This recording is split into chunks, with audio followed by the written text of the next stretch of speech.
Olá pessoal, eu estou aqui nessa manhã fria ao lado desse Philodendron Burle Marx.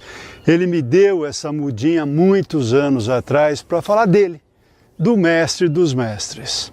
Embora eu não tenha sido chegado à pessoa do Roberto Burle Marx, ele influenciou não só o meu trabalho, mas como de toda uma geração no Brasil e no mundo. A primeira vez que eu ouvi falar de Burle Marx foi olhando uma revista Manchete, em 1960, quando Brasília foi inaugurado. Era uma edição especial, dessa revista, mostrando então as obras do Niemeyer, e ali falava dos jardins do Burle Marx. Realmente composições belíssimas, e eu com 10 anos de idade achei aquilo uma coisa fantástica, uma coisa muito interessante. Depois eu entrei na FAO como estudante de arquitetura, e ali o Flávio Mota, que era um professor genial, falava muito do Burle Marx. O Burle Marx tinha uma nova visão, uma visão diferente de paisagem, de composição, de como ir na natureza, entender as plantas e depois replicar isso de uma forma artística no jardim. Conceito esse que depois Fernando Chassel vai desenvolver, a ecogênese. Assim que eu me formei, eu comecei a dar aula na PUC de Campinas e aí eu conheci a Clara Kaiser, que era casada com o Coit Moro, dois arquitetos paisagistas. A Clara dava aula comigo em Campinas, eu acabei ficando bastante amigo do casal e eles tinham vindo do escritório do Burle Marx e tinham um contato muito grande. Aliás, quando o Roberto, é assim que as pessoas chamavam, ninguém chamava ele de Burle Marx, todo mundo chamava ele de Roberto. Assim que ele vinha para São Paulo, ele ficava hospedado ali na casa da Clara. E ele vinha muito para trabalho, vinha muito para fazer gravura. De qualquer forma, eu frequentava bastante a casa da Clara, porque a gente ficava ali preparando as aulas, corrigindo o trabalho, etc. E vira e mexe estava lá Roberto contando as suas piadas. Ele adorava rir, conversar, beber, comer. Era uma pessoa que vivia o momento do dia a dia. E ali ele contou histórias fantásticas. Me lembro de uma em que ele estava com um sujeito na Mata Atlântica e o cara, para mostrar para ele que gostava de plantas, começou a falar: Roberto, olha que maravilha, as plantas todas felizes, se multiplicando e tal. E ele adorava dar uma cortada, tirar um sarro das pessoas, principalmente as pessoas que vinham com muita onda por cima dele. Ele disse: pois é, eu enxergo aqui uma terrível guerra de competição pela sobrevivência. Cada planta aqui que você está vendo está desesperada para poder sobreviver. E aqui é uma guerra de morte. Por exemplo, está vendo esse monte de planta pequena?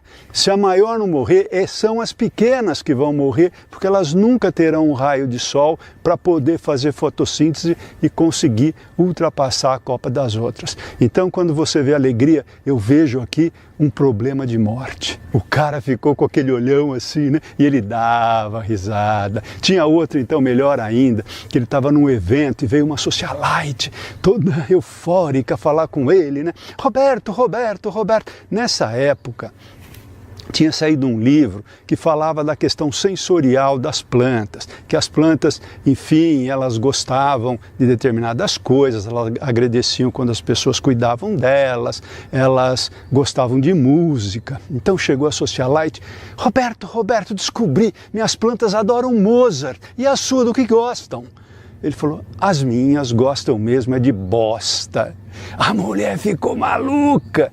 E ele queria dizer mesmo: é isso aí, minhas plantas gostam de esterco. E ele morria de rir, tirava o maior sarro com essa coisa inesperada. Enfim, era um bom vivant, era uma pessoa fantástica, que produzia incessantemente, fazia gravuras, fazia pintura em tecidos, em panôs, em toalhas, em quadros, em cerâmica, fazia joia, fazia escultura, fazia arranjos espetaculares. Enfim, Roberto era uma pessoa que criava o tempo inteiro e ele adorava fazer viagens, ir nos locais para conhecer a planta no local onde ela nascia, onde ela acontecia. Fez várias expedições, eu tive a honra de acompanhar em uma delas, junto com a Clara, com o Coit, com o Tabako, com o Haruyoshi Ono, com o Oscar Bressan, entre outras pessoas fantásticas, mas isso vai ser motivo de um outro vídeo. Em 1976, a ABAP é fundada. E o Burle Marx era o sócio honorário, claro, o patrono da associação. E a gente fazia várias excursões para vários lugares de biomas diferentes. Íamos bastante para o Rio. E no Rio, o Roberto adorava receber pessoas, inclusive a gente e tal, né? E ali ele adorava mostrar as plantas, né?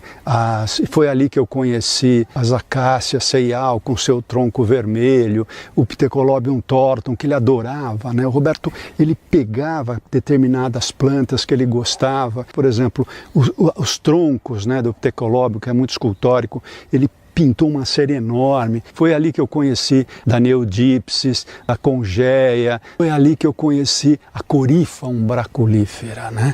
Aquela palmeira enorme. A corífa só floresce uma vez na vida, espetacularmente uma flor que é praticamente maior do que sua própria copa, e depois que ela floresce, ela morre.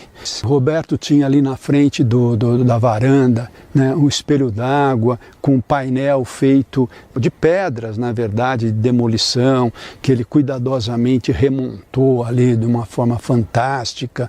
Ali ele tinha vários tipos de ninféia, vários tipos de bromélias com cores variadas, né? A paleta do Roberto era fantástica, né? Ele usava muito isso, a cor da folha, a cor da flor, as texturas, as largas, as estreitas, as pilosas, as brilhantes. Ele era realmente um grande artista. No terraço do fundo, que ele estava sempre pintando, tinha ali os Jardins das Velósias, né? Que eram coleções. Ele tinha coleções também de agaves espetaculares, enfim. E ele ia compondo todas essas coleções de uma forma linda.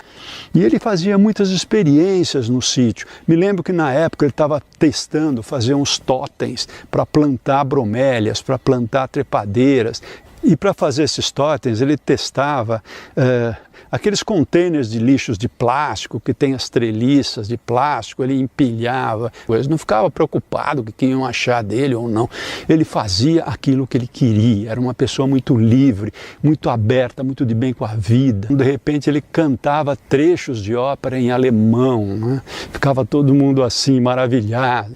Uma vez a ABAP organizou uma excursão para as obras do Burle Marx, para as residências ali de Petrópolis. E a gente teve condição de olhar com pouca gente os jardins da Odete Monteiro, né, que a casa era da Odete Monteiro.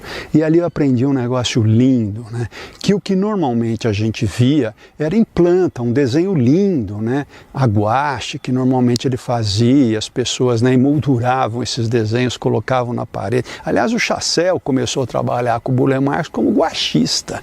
Esse jardim da Odete Monteiro era, na verdade, uma fazenda que tinha rochas fantásticas, né, ao longe, e ele vai pegando o desenho dessas rochas e vai trazendo nessas manchas coloridas e vai, então, contrapondo e ao mesmo tempo ligando, né? Foi depois que eu percebi que, na verdade, essa questão de capturar a paisagem, o Roberto fazia isso magistralmente muito antes desse conceito. Então ali manchas de filodendros, com plantas com folhas vermelhas, com, né, plantas brancas, e essas manchas vinham, né? Era um negócio lindo. Estar no jardim do Roberto, dessa época, era uma verdadeira emoção. É você estar dentro de uma obra de arte. A gente visitou também a casa da Nininha Magalhães, que era na frente de um córrego, de um lago, com muros de pedra, que ele fazia composições de bromélias. Embora fosse uma casa de sítio, né, de fim de semana, ela tinha uma monumentalidade, uma sofisticação, mas uma sofisticação de uma coisa da natureza, né? Mais tarde também visitamos a Fazenda Areias, né, com uma casa antiga, e ele faz ali um jardim espetacular, de espelhos d'água, com cascatas, com esculturas, com tipos de plantas variadas. Né? Ele gostava muito de conversar com os clientes, dizer como é que ele estava pensando, que planta ele ia usar, por que ele ia usar. Ele era uma pessoa encantadora, então ele encantava os clientes. E o Burle Marx fazia o que ele achava, o que ele tinha vontade, o que ele sentia, e fazia isso com toda a força.